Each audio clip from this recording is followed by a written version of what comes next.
Hello, everyone, and welcome to the SGPN Fantasy Football Podcast, Underdog Edition. I am happy to be joined by my new coworker, Logan.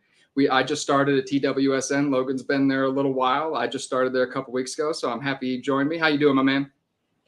Good, thanks for having me. Appreciate it. I'm looking forward to it. Absolutely. Like I said, we just started working together, so I'm really excited to talk with him about some fantasy football. We're going to put out some fantasy football content this year. I'm sure we'll be doing some collaborations. With that, just got to play a quick round of bills really quick. We are brought to you by WinBet. This is the SGPN Fantasy Football Podcast brought to you by the Sports Gambling Podcast Network.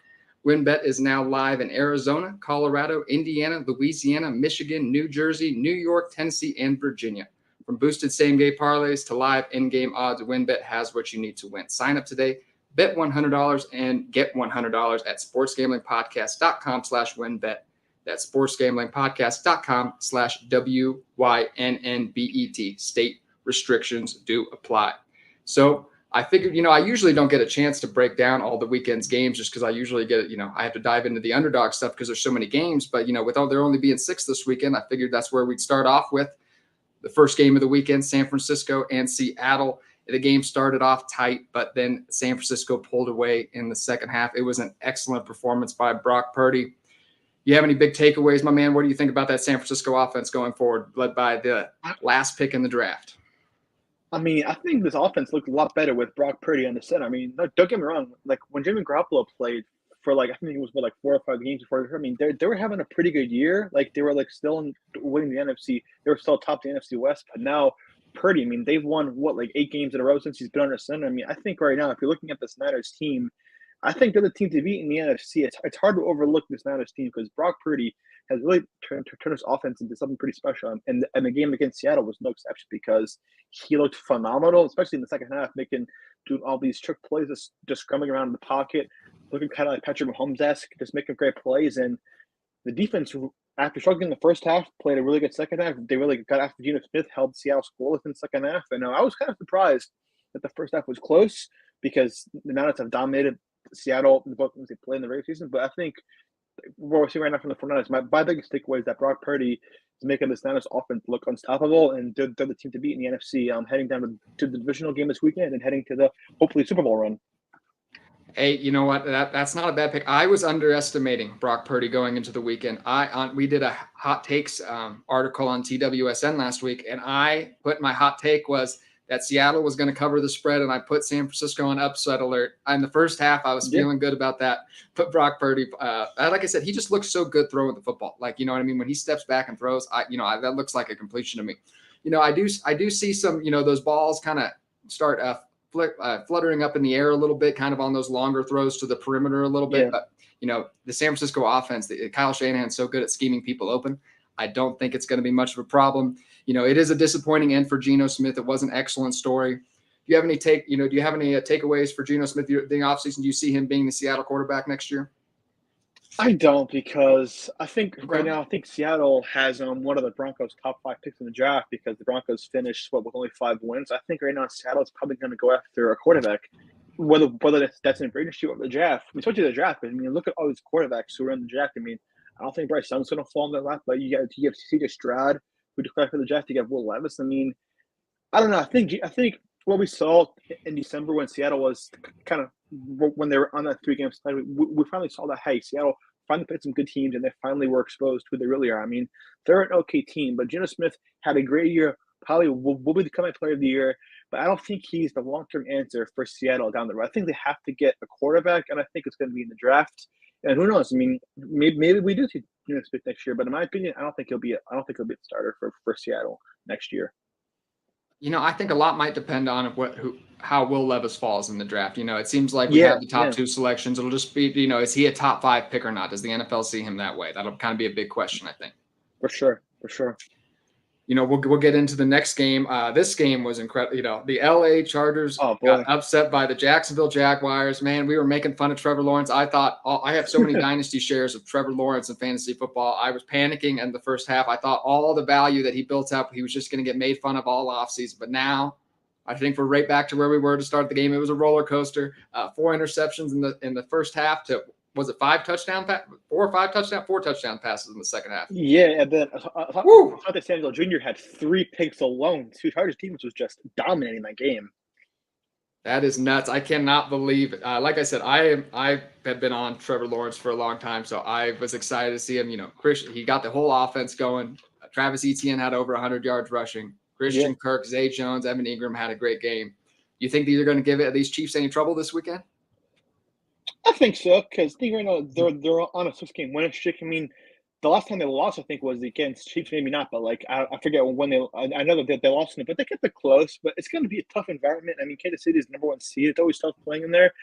I think if they're going to give if they're going to have a chance, they can't have a first half like they had against Chargers. I mean, Chargers, they've had a tendency of blowing leads all year long. I've seen them play, but when you're on the road in Kansas City and you fall behind early, it's going to be tough. It's going to be tough to climb back in. Trevor Lawrence is going to have to play a whole lot better than he did in the first half, and I think it's possible, but it's going to be tough. Doug Peterson has to coach a really good game. You have to Lawrence has to limit the mistakes. No picks. He's got to offense has got to go toe to toe with the Chiefs offense, because we all know that the Chiefs offense can explode at any time. So, and the Chiefs, they had an extra week to prepare too. So they're going to be ready for a Jaguar team that's won 6 games in a row. I am a Kansas City Chiefs fan, so I know how much our defense struggles. Unfortunately, I expect Trevor Lawrence to have a great game this weekend. I think he'll keep it tight. But you know what? I think the Kansas City Chiefs will probably pull away in the end. I do think they'll probably cover that spread. By 9. I think they'll win by 9 or 10 or so. So think I'm excited for the matchup this weekend. I think it'll be high flying. I do. I'll be advising you to draft your Jacksonville Jaguars later. I will say that. For Justin Herbert, it's a very disappointing season, though. Never got clicking. Keenan Allen, Mike Williams missed times. It just was a frustrating season for Justin Herbert. Can I just say, why hasn't Brandon Staley been fired? You fire Joe Lombardi, the offensive coordinator. Let me remind you, Brandon Staley calls plays on defense. He played Mike Williams in a game against the Broncos that meant nothing. And then the Chargers offense, they didn't do anything at all in the second half. But when they had the ball, they were leading. Brandon Staley should not be good for the Chargers. I don't know why they're bringing him back. Joe Lombardi did nothing wrong, and Herbert, he deserves better. He deserves far more better. Brandon Staley should not be the head coach for the Chargers this year. And it's a shame what happened to the Chargers. I mean, I thought they were going to win the game, and Herbert played well. Had the second half, but Staley kind of just, I don't know what happened there. I mean, this is a talented team when healthy. I don't know what to think to say other than Brandon Staley should not be the Chargers head coach. They should have left him in Jacksonville. I can't believe. So firing the offensive coordinator tells me that he's going to be back, right? Like they wouldn't. That's just the opposite of how it's happened. You wouldn't fire the offensive coordinator then fire the head coach. Man, that is. I cannot believe after all the things that Brandon Staley does, just like the boneheaded, just he goes for it on 4th down when he isn't supposed to. He punts it when he is supposed to. I just can't believe they're going to bring him back again. As a Chiefs fan, I love it. Yeah, he's all about analytics. I think they went for the 4th down most in the league in 2021. I remember they came back against the Raiders the final game of the regular season. That was also very questionable play calling for Brandon Staley. It's I don't know what to think about this Chargers team. I think Herbert would be a whole lot better if he was the head coach. If he didn't have Staley as head coach. And I always thought that they did Anthony Lynn wrong. I thought he was a great head coach. He did not have a good roster when he was there for a few years. He did them wrong, and there's a lot of questions are going to be asked for the Chargers this offseason. Yep, and I'm sure they have the talent to compete with Kansas City Chiefs. Just got to get a head coach in there who can coach. So we'll see if that can happen for them. Same thing with the Raiders and Broncos, I suppose. But we'll go on to the next one here: Buffalo versus Miami. This game was way closer than anyone anticipated. Buffalo ends up squeaking it out, 34-31. Josh Allen, man, he's having some turnover problems lately. He had 3 fumbles. Was it 1 or 2 interceptions? I think it was 2 interceptions. Yeah, 2 interceptions. He only lost 1 of those fumbles, but man, he's just been erratic a little bit lately. He makes these incredible plays that no one else can make in the NFL. He has this cannon of an arm, he can hit a wide receiver streaking 75 yards downfield. But then, he's just been struggling, with these kind of boneheaded plays, just so, a little bit of Daniel Jones, maybe from a season ago, having some issues holding on to the football too. Do you anticipate, it's going up against the Bengals this weekend at TWSN. Everyone is a Bengals homer over there. I'm looking forward. Yeah. I'm kind of rooting for Buffalo this weekend. So we kind of roll into that chat with have some laughs. But you think what do you think about that matchup this weekend? I think it's going to be. I think the Bengals can win this game because you were not. But Buffalo was supposed to run away with this game. They were up 17-0. I didn't even watch the game. I was working, so I didn't watch the game. And then I saw, okay, this is going to be a blowout. And then I see on my phone, it's tied. Scarlett Thompson. He played a great game. And if it wasn't for the end of the game, for that delay game, I think the Dolphins would have at least sent the game to overtime. But I think this game against the Bengals this weekend, it's the Bengals. I would give them a fighting chance. It's going to be a tough environment playing in Bills Mafia. That's a hostile environment. But like you said, those Josh Allen turnovers. He had them a lot during the regular season, and I think it's going. This is going to be a tough game for the Bills, going up against a good Bengals team that have won 8 games in a row to close the regular season. Yeah, it'll be an interesting game. It'll be the game of the weekend for sure. I'm excited to watch it. Like I said, our TWSN brethren will be, I'm sure, watching with a lot of anticipation. Thompson did play pretty well. He was 18 of 45. Yeah. That's not great, but he did. Waddle did have some drops. And just going into the offseason, Hill and Waddle, they'll be top 10 dynasty wide receivers for me. I did just highlight that Tyreek Hill as a dynasty sell in my most recent article, and I am going to be touching on that a little bit later if we have time. But he'll be someone I'm shopping this offseason. I think he gave us a rare opportunity for a 29-year-old. He'll be 29 in March. I think he's given us a rare sell window because dynasty people.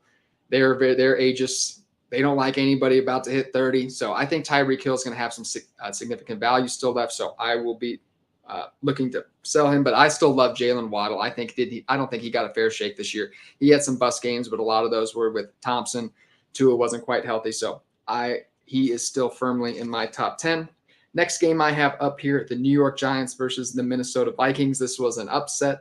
Daniel Jones has been fantastic. This man is making himself millions and millions of dollars every game. Do you have an assessment of his performance, how he's been doing lately? I'm a Giants fan. I've been following him ever since this rookie season. It was what a game he had, what a year he had. I think right now, the Brian Daboll effect is going into full fruition. He's like when he was the offensive coordinator for the Bills, and when Josh Allen came in, he wasn't really that good his rookie year. And then he took a huge leap in 19 and 20, and then this past year. And now look at him now as the head coach for the New York Giants. Daniel Jones. He played so well. He used his legs. Look what he's had at receiving. He doesn't really have any number 1 or number 2 receiver, and he's still balling out. And I think the New York Giants.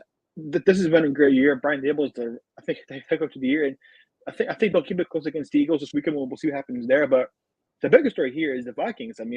This Vikings team, they won 13. They won 13 games. They were 13-4, 11-9 one-score games, and Kirk Cousins just couldn't do it in a big time spot. That last play of the game, 4th and 8, you throw the ball out of the flat for 3 yards. You didn't even get the first down. They didn't even really get anything, and Vikings defense was just playing terrible. With their run defense, their secondary was just horrible, and the Giants looked dominant on offense. And Kirk Cousins, a lot of people are going to say that he needs to go, and who knows what's going to happen there. And then, of course, the biggest story, another big story is Justin Jefferson not really having a huge game at all. He only had 7 catches for under 50 yards. So I think this is a huge letdown for the Vikings and for the Giants. They have a lot of momentum heading into Philly. They're playing a Philly team that has a bag of Jalen Hurts, who've lost 2 games in a row until winning the final game of the season. So this is going to be a good matchup, I think, for the Giants against the Eagles this weekend. Yeah, I'm excited for that game too. Daniel Jones, he's been on fire lately. You know what? I do feel bad for Kirk Cousins. I feel like Daniel Jones already exceeded. If he lost, no one would have cared. I've been like, way to go, Daniel Jones. You had a great season. But Kirk Cousins, man, I feel bad for the guy. He's just going to continue to get criticism now. He played a great game, I thought, until he didn't deserve to lose until that last play when he threw that pass to TJ Hawkinson that was 5 yards, well short, well covered. Didn't really have a chance. You were expecting TJ Hawkinson to make an incredible play.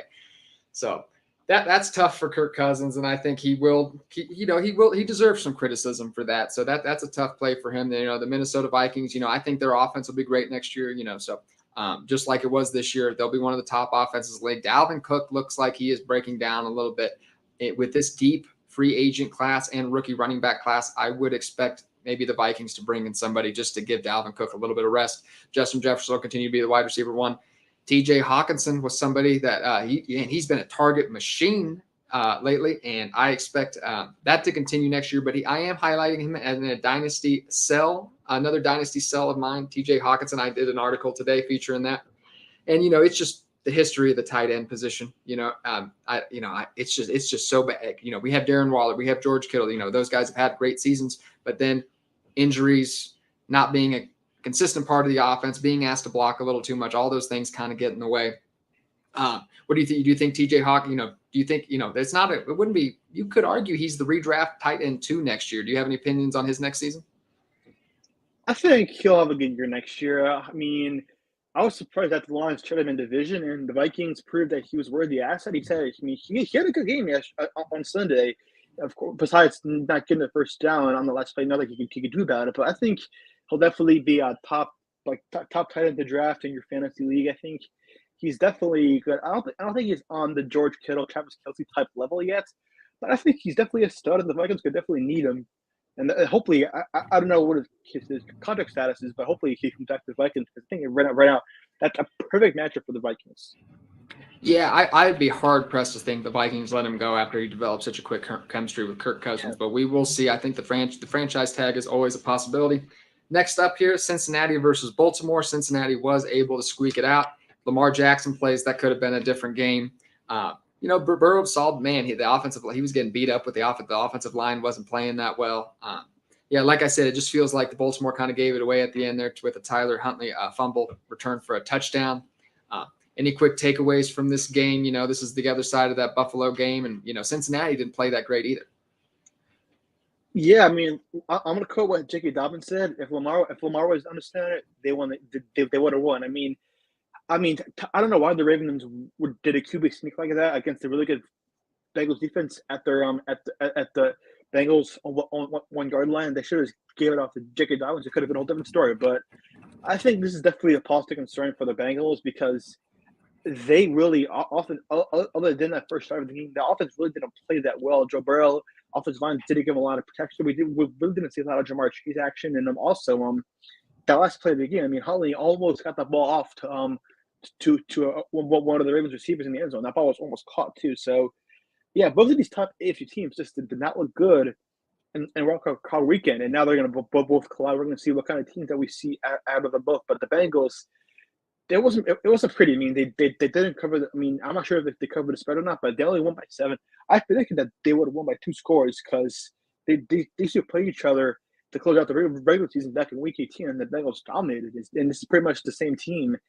And they just didn't look good. And I hopefully this Bengals team turns it around because, like others, I think this Bengals team has a legit chance to go back to the Super Bowl.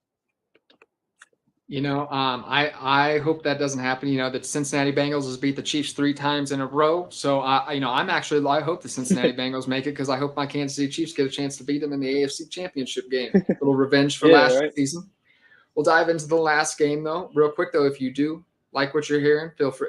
Please leave us a review. Please like the podcast and give us a subscription. We'd appreciate it. And that last one up here before we dive into the underdog stuff is Dallas versus Tampa Bay. I expected this game to be a lot closer. Dallas ended up pulling away with it. Man, I was hilarious. I felt so bad for Brett Maher. Man, that was epic. Yeah. Four missed extra points. That feels like the story of the game. I'm surprised he didn't get cut today, but he will be the kicker, I guess, for the Dallas Cowboys next week. It didn't end up mattering. I thought, it would have been really bad for him if the Tampa Bay Buccaneers showed up and that was a close game, but it didn't end up mattering in the end. Dallas seems to got Dak Prescott has had some turnover issues prior to this game, and he seems to have rode that ship a little bit. You got any assessment of the Dallas Cowboys heading into next week? They look great. I mean, I thought the Bucs were going to win this game. Tom Brady was 7-0 entering this game against the Cowboys in his career. He beat them back in the regular season against Dallas, and also back in 2021. But the Cowboys, Dak Prescott, all the interception bugs, problems that he's had, he did not look good in the regular season finale against the Commanders, and he had 4 touchdowns, ran for 1. The defense played great. I think the Cowboys, I think they have a legit shot at beating the Niners next weekend. But I think it shows that if Dak Prescott does not throw any turnovers, I think this is a really good team, and I hate to say it as a Giants fan, but this Cowboys team, I mean, they looked great last night. They just dominated. Prescott played an amazing game, and boy, I mean, for the Bucks, what's next? I mean, Brady, is he leaving? Is he staying? I mean, his post-game press conference, what he was talking, I thought all signs that he was going to leave, but oof, this is definitely the Cowboys. I mean, what a showing! I thought it was going to be a lot closer, but the Cowboys, they put the league on notice in the playoffs. And also, I think Stephen Smith definitely owes Dak Prescott's father an apology for on first take for saying that his son with their 2 picks, because Prescott played out of his mind last night. Yeah, he did play excellent. I'm sure Stephen A. Smith was saying something crazy. I'm one of the, I have like, 6 like Netflix and Hulu, whatever subscriptions now. So I hardly get to watch Stephen A. anymore. I don't have cable, but I'm sure he's saying something wild. Usually I am a Cowboy hater. I root against the Cowboys against almost every team they play. I'm going to tell you why I am the biggest Cowboy fan in the world now. We're going to dive into some Underdog Playoff Best Ball, but really quick before I get ahead of myself, I'm going to do our last round quick of commercials really quick. WynnBET is the official online sportsbook of the Sports Gambling Podcast Network. WynnBET is active in a bunch of states, and there are a ton of ways to win, including live betting and same-game parlays. The NFL playoffs are here. Great promos, odds, and payouts are happening right now at WynnBET. Ready to play? Sign up today to receive a special offer. Bet $100, get $100, limited to state availability.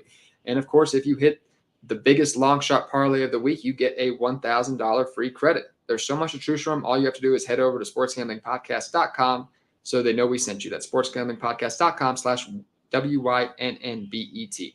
Offer subject to change, terms and conditions at wynnbet.com. Must be 21 or older and present in the state where playthrough WynnBET is available.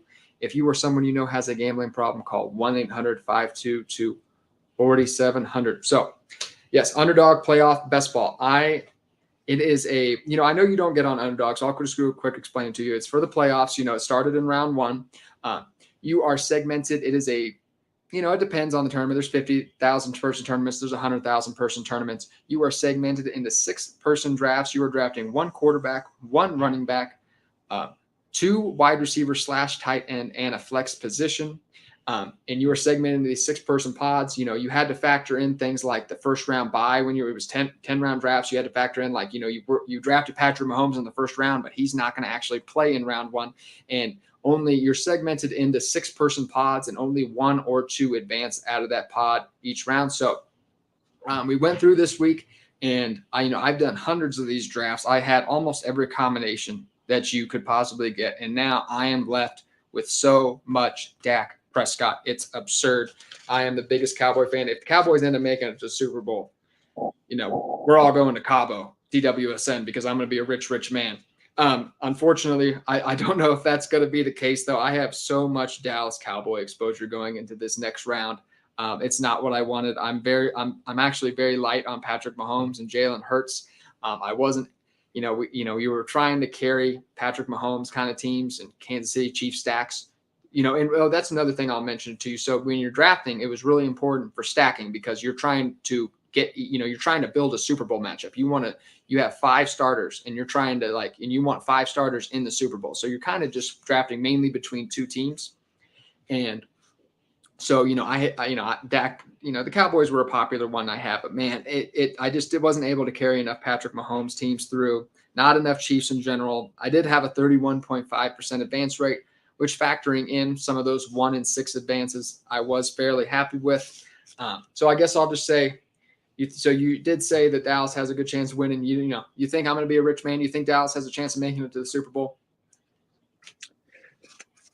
I think so. I mean, okay. I think they're a much better team than the Niners when they're healthy, when Dak Prescott does not make mistakes. I think they're better than the Eagles. I really do, because Hurts, like I say, he's kind of banged up. He's hurt. We'll see how he plays against the Giants this weekend. But I think the Cowboys definitely have a chance to make a Super Bowl. They just, I mean, I hate to say what Stephen A. says again, and what can go wrong will go wrong, but the Cowboys have to avoid that kind of the attitude. I mean, they have the players, they have the pieces to do it. Great defense, great quarterback, great receiving core, great running backs, and great coaching. So I think they can. But the question is can Dak Prescott limit the turnovers? And if he did what he did against Tampa Bay on Monday night, Absolutely.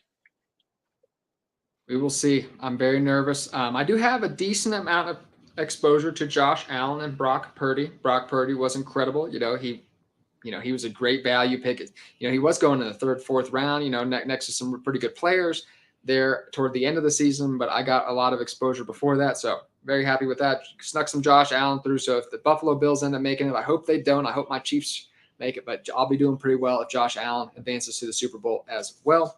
Among the running backs, I have a lot of Tony Pollard, Saquon Barkley, able to sneak a lot of Devin Singletary in there. I don't know, nothing to do with what he did, but just how the teams worked out.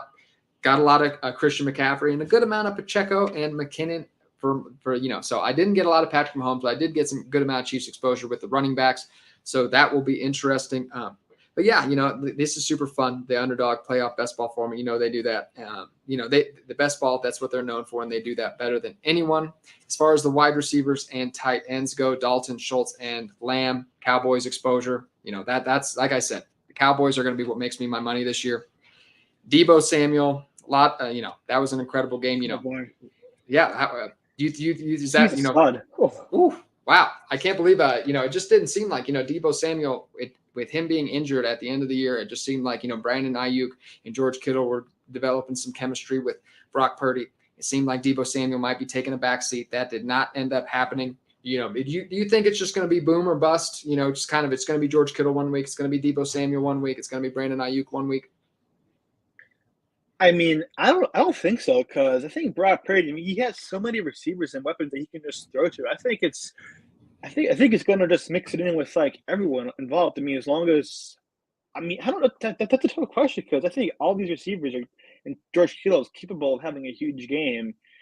I mean, I'll say I think Deebo Samuel. I mean, he's going up against pretty good Dallas defense, but I think with his speed, with like the way that he's in the offense, he's in the 49ers scheme on offense, I think it's boom for him. I think he'll have another big game. Yeah, I just question, it seems like every week there's just not enough volume for all three of these guys. So, you're just, is it a good chance the 2 out of 3 are going to hit this week? I think that's a good chance, but, there's just going to be one guy who might always be left out, especially with Christian McCaffrey taking a big workload, which he actually didn't have a huge workload this week. That was probably because he was going to take it easy in the second half a little bit. And of course, Underdog, like those crazy guys do, they just started they redid the playoff best ball. So they're starting a playoff best ball tournament in the divisional round too. I haven't done too many of those yet. I'm sure I will be diving into those, but I have, the one big thing with that is now you don't have to worry about the first round bye. Now you can just draft your Kansas City Chiefs and Philadelphia Eagles with confidence.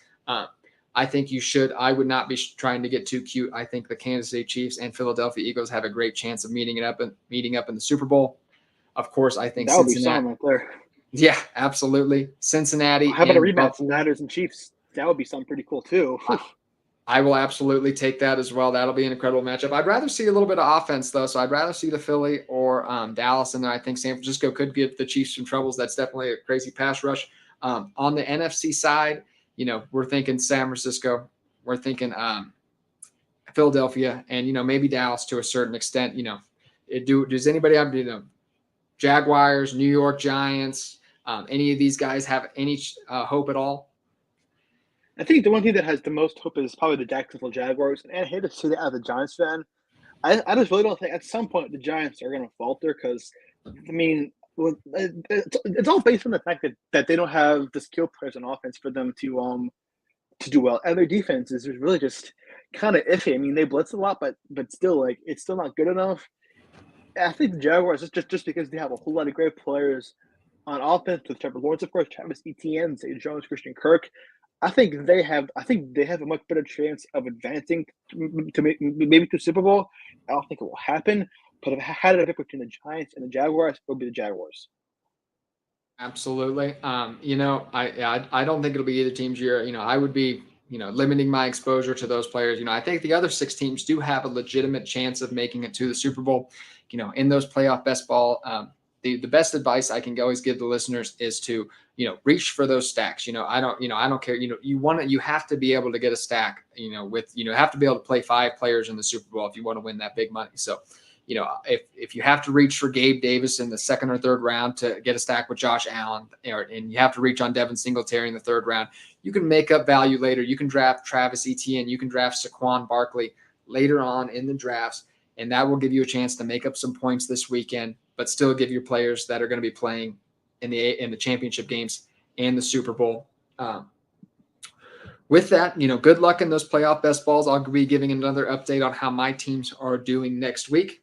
We will dive into the Underdog Battle Royale. I'll just explain this to Logan, really quick. And for you listeners that are new, it is a 50,000 roughly person tournament. I didn't check the exact number this week.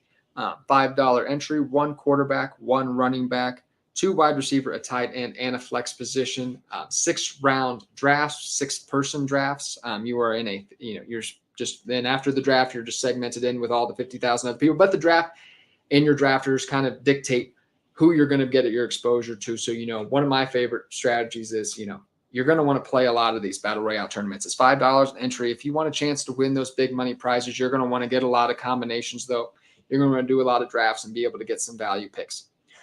One of my favorite things to do for start off with, though, is do the quarterback tiers, because no battle royale winner has been able to win without a top 3 quarterback fantasy performance from that particular week. So we are looking for big performances. And you know what? In this smaller slate, we are probably looking for the number 1 quarterback, honestly, because quarterbacks make up such a disproportionate amount of the scoring in these 6-person lineups. So my number 1 quarterback of the week, Patrick Mahomes. He has the second highest ADP behind Jalen Hurts, but he is my number 1 quarterback this week. Jacksonville ranks 25th in fantasy points given up to the quarterback position. What are your thoughts on Patrick Mahomes this weekend? I think he's the top 3 quarterback right now heading to weekend, because he's Patrick Mahomes. I mean, he's had a great year. I think he's got the weapons to prove it, and he knows the Jacksonville team. He's played them before. I like your pick. So yeah, give me Patrick Mahomes.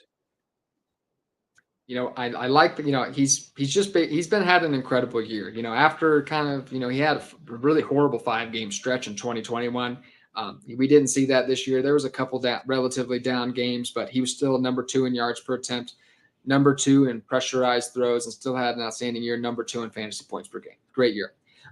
Josh Allen is next up. He is 3rd in ADP on the Battle Royale, but I think he could have a lot of upside this weekend, as the Cincinnati Bengals are definitely going to push Josh Allen. He has 7 multi-touchdown interception games this year, 3 fumbles last week, but he still finished as a top 5 fantasy quarterback in 3 of the last 4 weeks of the regular season. So, he's disaster, and then he's just amazing. So it's really, it's tough to see what you're going to get from Josh Allen, except for some amazing plays. Yeah, I agree with you. Like, what kind of Josh Allen are we going to see? Are we going to see the one who pretty much almost had 3 turnovers last week? Or are we going to see the one who absolutely balls out? Because he was my pick to win MVP this year. I mean, I thought he's the man, but I think it's Bengals defense. I think they're going to use that to their advantage. I mean, can they force turnovers? Can they force more fumbles because he's a mobile quarterback?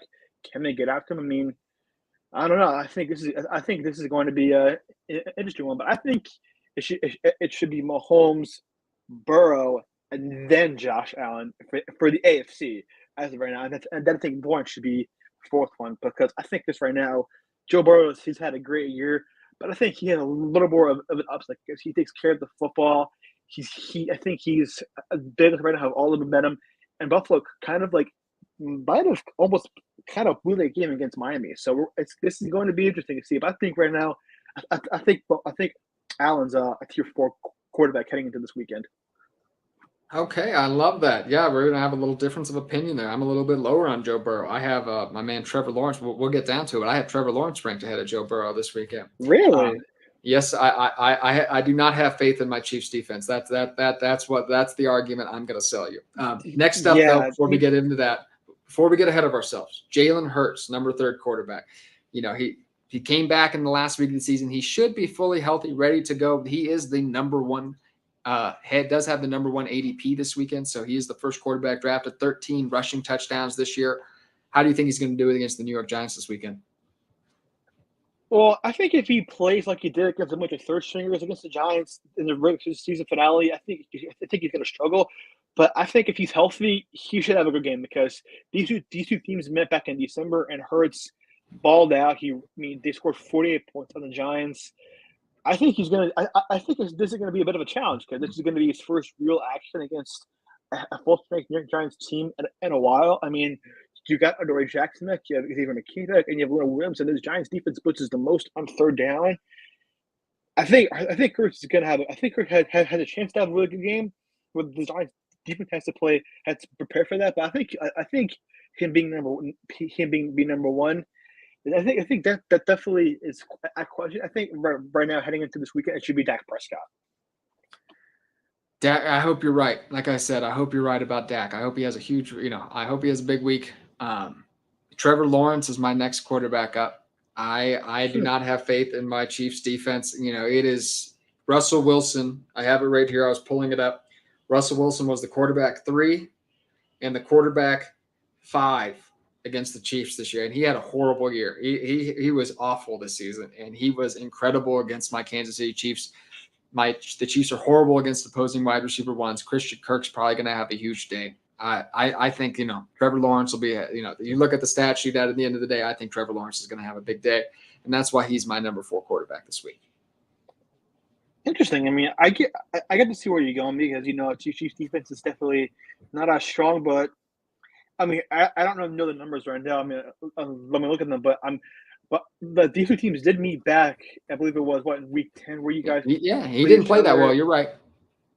Yeah, so yeah, this is a second look at the Chiefs defense. I mean, just looking at his stats right now against Kansas City. I mean, he had 2 touchdowns with no picks. I mean, he actually had a really good game, but I think I think right now I think he's definitely a tier below Joe Burrow and Josh Allen, just because those 4 interceptions made me a little bit nervous. But we'll see. I mean, I don't know. I mean, I don't know what kind of Trevor Lawrence we're going to get out of him because you're heading into a very tough environment.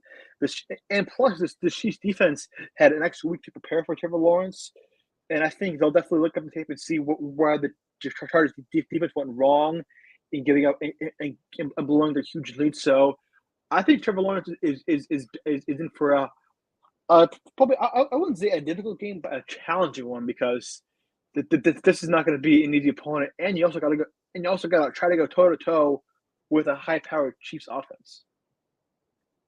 We'll see. Yeah, we'll see what happens. I love what you're saying. I hope you're right. I hope that the Jacksonville Jaguars, Trevor Lawrence doesn't have that quite a big day. Because if I'm right, I think the game is going to be close, unfortunately. So we will see what happens there. Joe Burrow is my next man up. He is my quarterback 5. And yeah, he is ADP of 14.2. A little bit lucky to win this last week. And, I would have said Buffalo was a tough matchup, but they just got lit up by the Miami Dolphins. Well, part of that was the turnovers. I kind of feel bad for Buffalo's defense. They didn't get a quite fair shake. But, what do you think about what do you think about Joe Burrow's chances of success this weekend? Do you think the offensive line is going to play a little better against the Buffalo pass rush? They have to because this is a tough Buffalo Bills pass rush. I think Joe Burrow had the chance to have a really good game. I think right now if the Bills defense struggled against a third string quarterback like they did last week, there's no question Joe Burrow's in for a big game. But I don't know what kind of defense we're going to get out of the Buffalo Bills because, like we said, I mean the Bengals offensive line didn't do Joe Burrow any favors last week, and they almost lost to Tyler Huntley. So we'll see. The offense has to play a lot better too because they only scored 2 offensive touchdowns besides for that crazy fumble return for a touchdown by Hubbard. So offense has to play a lot better. Yeah, I'm hoping for a shootout this week, and I hope it's over. I hope it goes to the end of overtime, so these teams are dead tired for my Kansas City Chiefs going to the championship game. I hope it's just like last season with the Kansas City Chiefs and Buffalo Bills. I hope it's the craziest game ever. People feel like they just played the Super Bowl, and then it's going to be a letdown the next week for them. That's my hopes.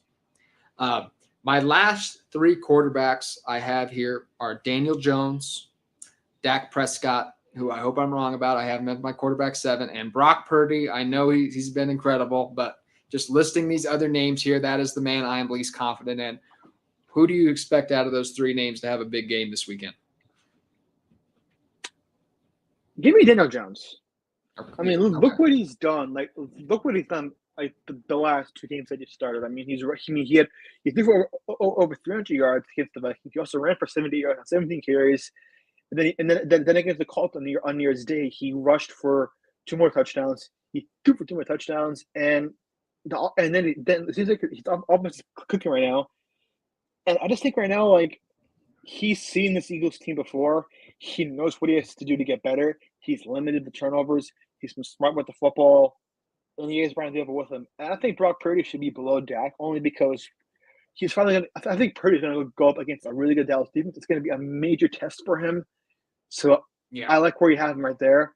So I think Daniel Jones has the most success to have a good game because I think he's seen this Eagles team before. He knows what's in front of him. And I think for the Cowboys, for Dak Prescott, I think he has a better chance to play against Brock Purdy, but he's also going up against a really good Niners defense. That game, I think, has a chance to be a low-scoring game, unlike this Giants game where I think Daniel Jones and Jalen Hurts go back and forth. Yeah, I think you're right about that. I think the Dallas and San Francisco game could be low scoring. I think these defenses could start teeing off. We did see Dak Prescott have multiple turnovers at the end of the season, and I believe like 5-6 games, multiple interceptions. So yeah, Dak Prescott was.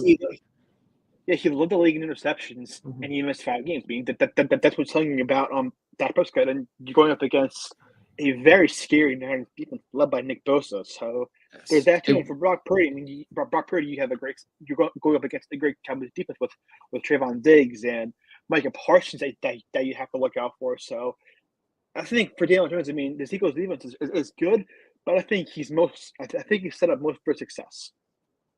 Yeah, and yeah, I definitely agree with that. Philadelphia has been stout against the pass this year, but Daniel Jones gets a lot done with his legs, so I agree with that.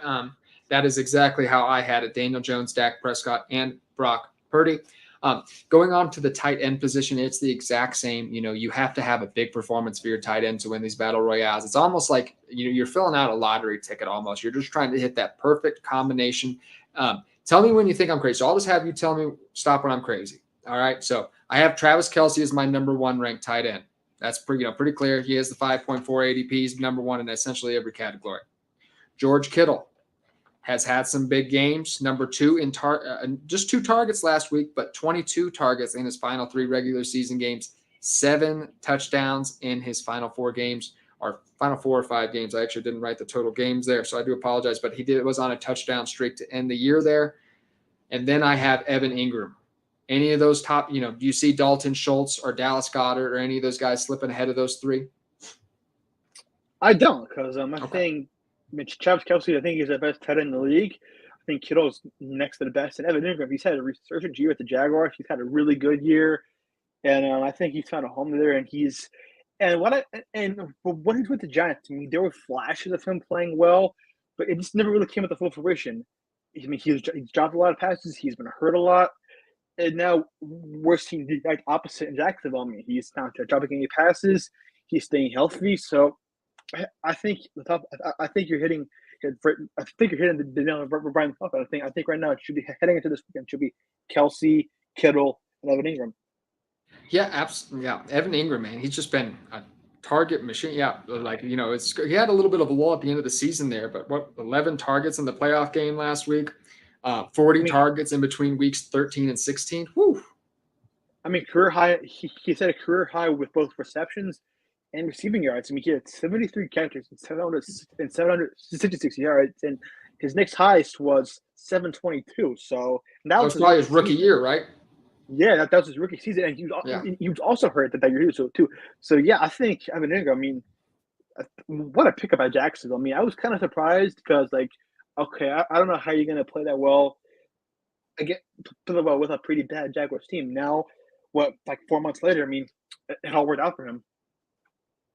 Yeah, I after drafting Evan Ingram in the 11th and 10th round of dynasty drafts every single year for years and then failing, of course he would do it now when I stopped doing it. So that's just how it goes, unfortunately, in fantasy football. The other three names I had listed here, because the other, not every tight end is significant this week.